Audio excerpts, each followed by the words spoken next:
Assalamualaikum warahmatullahi wabarakatuh. Halo sahabat Big Story dimanapun kalian berada. Bagaimana kabarnya?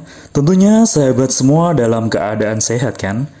Walaupun lebaran telah usai, tak lupa saya haturkan selamat Hari Raya Idul Fitri minal aidin wal faizin, mohon maaf lahir dan batin. Semoga sahabat semua diberikan kesehatan dan berlimpah rezekinya.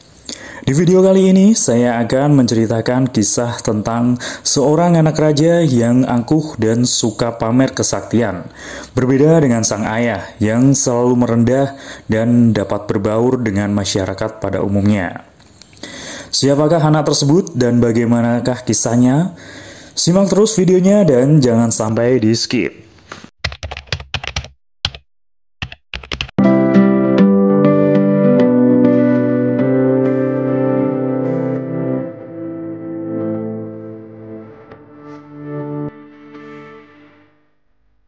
Kerajaan Mataram Islam yang berdiri kisaran abad ke-15 tersebut dulunya merupakan tanah perdikan yang diberikan oleh Sultan Hadiwijaya kepada Ki Pemanahan sebagai bentuk balas jasa karena telah membantu dalam perlawanan dan membunuh Arya Penangsang.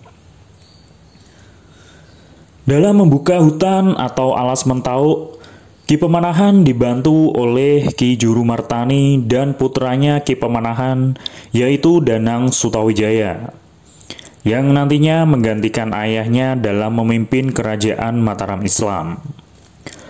Saat Kadipaten Mataram telah berdiri, ternyata Ki Pemanahan wafat dan digantikan oleh putranya yaitu Danang Sutawijaya. Saat Danang Sutawijaya menjadi pemimpin, beliau bercita-cita ingin menjadikan Kadipaten Mataram menjadi kota yang besar dan menjadikannya kerajaan yang besar. Atas saran dari pamannya yaitu Ki Jurumartani, akhirnya Danang Sutawijaya atau Panembahan Senopati melakukan tapa di pantai selatan dan sang paman Ki Jurumartani di Gunung Merapi. Saat bertapa di pantai selatan, Panembahan Senopati didatangi oleh wanita cantik yang berbusana seperti seorang ratu dari kerajaan. Beliau adalah Kanjeng Ratu Kidul. Setelah mengetahui maksud dan tujuan bertapanya Panembahan Senopati, Kanjeng Ratu Kidul pun siap membantu dengan syarat Panembahan Senopati harus menjadi suaminya. Panembahan Senopati pun menyetujui syarat tersebut. Kadipaten yang dulunya kecil sekarang telah berkembang pesat menjadi kerajaan yang besar. Saat dipimpin oleh Panembahan Senopati, perekonomian meningkat, hasil pertanian juga meningkat, dan rakyat pun mengalami kemakmuran dan kesejahteraan. Panembahan Senopati memiliki anak yang cukup banyak, dikarenakan istri beliau berjumlah 4. Dalam video kali ini, saya tidak membahas secara keseluruhan anak dari Panembahan Senopati, melainkan hanya satu anak saja yang bernama Raden Ronggo Samudra. Dari cerita yang beredar, Raden Ronggo Samudra merupakan anak dari Panembahan Senopati dan Kanjeng Ratu Kidul. Terkait benar atau tidaknya cerita tersebut, saya kembalikan kepada sahabat semuanya. Raden Ronggo Samudra dikenal oleh masyarakat Mataram memiliki kesaktian yang luar biasa. Hanya saja Raden Ronggo Samudra memiliki temperamen yang tinggi. Beliau sangat cepat sekali marah, dan jika sudah marah, beliau langsung memukul siapapun yang ada di dekatnya. Suatu hari ada seorang pendekar sakti yang datang ke Mataram untuk menantang Panembahan Senopati. Pendekar tersebut berasal dari Banten. Akan tetapi pada saat itu Raden Ronggo meminta kepada ayahnya agar dia saja yang melawan pendekar tersebut.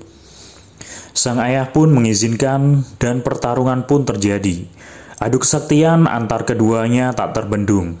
Akan tetapi saat berikutnya pendekar dari Banten tersebut dapat dikalahkan oleh Raden Ronggo. Dan pendekar tersebut pun akhirnya tewas seketika.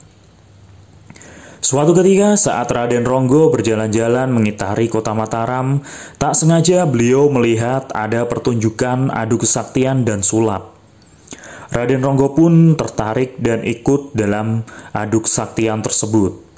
Raden Ronggo meminta agar tangan kanan dan kirinya ditarik masing-masing 5 orang. Yang bisa menariknya hingga bergeser diberikan uang. Saat ditarik beberapa kali, Raden Ronggo tidak bergeser sama sekali. Malah Raden Ronggo mengejek mereka dan menghujat mereka. Raden Ronggo pun menyampaikan kepada mereka kalau mereka ini lemah, tidak punya kekuatan. Bahkan Raden Ronggo menertawakan mereka dengan kencang. Awalnya Raden Ronggo dihujat oleh para penonton karena dianggap sombong. Akan tetapi setelah mengetahui kalau itu Raden Ronggo, semua penonton diam dan mereka lantas pergi satu demi satu. Ternyata peristiwa tersebut sampai terdengar oleh ayahnya Panembahan Senopati. Raden Ronggo pun dipanggil untuk menghadap ayahnya beserta Tumenggung yang lain. Panembahan Senopati menasehati putranya agar menjadi orang yang rendah hati, jangan jumawa dan tidak perlu pamer kekuatan, karena di atas langit masih ada langit. Saat itu Raden Ronggo disuruh ayahnya untuk mematahkan salah satu jarinya. Jika Raden Ronggo bisa, dia boleh melakukan apapun sesuka hatinya. Saat dicoba beberapa kali hingga mengeluarkan tenaga dalamnya, Raden Ronggo tetap tidak bisa mematahkan jari ayahnya. Pada saat itu, ditendanglah Raden Ronggo oleh ayahnya Panembahan Senopati sampai di tengah alun-alun. Raden Ronggo pun kesakitan dan sangat malu karena dilihat oleh banyak pembesar keraton dan banyak orang. Raden Ronggo pun saat itu memutuskan untuk pergi ke rumah pamannya, yaitu di Kadipaten Pati. Saat di tempat pamannya, Raden Ronggo berkelakuan baik. Dia menjadi penurut dan tidak suka yang aneh-aneh. Akan tetapi, sifat itu hanya sementara bagi Raden Ronggo. Saat itu Raden Ronggo berjalan-jalan di alun-alun sambil membawa pedang, dan pedang tersebut ditusukkan ke perut Raden Ronggo. Akan tetapi pedang tersebut pun ternyata patah dan tidak melukai Raden Ronggo sama sekali.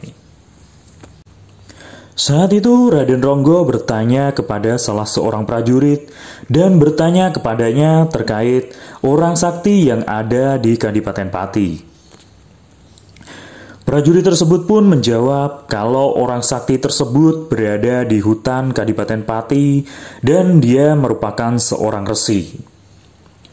Raden Ronggo pun langsung menuju ke hutan yang ada di Kadipaten Pati untuk menemui resi tersebut. Tanpa basa-basi, Raden Ronggo langsung menantang resi tersebut untuk adu kesaktian. Akan tetapi resi tersebut tidak mau meladeninya. Akhirnya Raden Ronggo menggunakan cara paksa agar resi tersebut mau melakukan adu kesaktian. Tak berpikir lama, Raden Ronggo langsung menyerang resi tersebut dengan kekuatan yang cukup besar. Tanpa mengelak, resi tersebut pun terkena pukulan dari Raden Ronggo. Saat akan meninggal, resi itu pun menyampaikan kalau Raden Ronggo akan mati dengan cara dililit ular. Saat Raden Ronggo kembali ke Mataram, Raden Ronggo bertemu seekor ular yang sangat ganas dan berbisa. Ular tersebut sudah menggigit beberapa orang hingga tewas.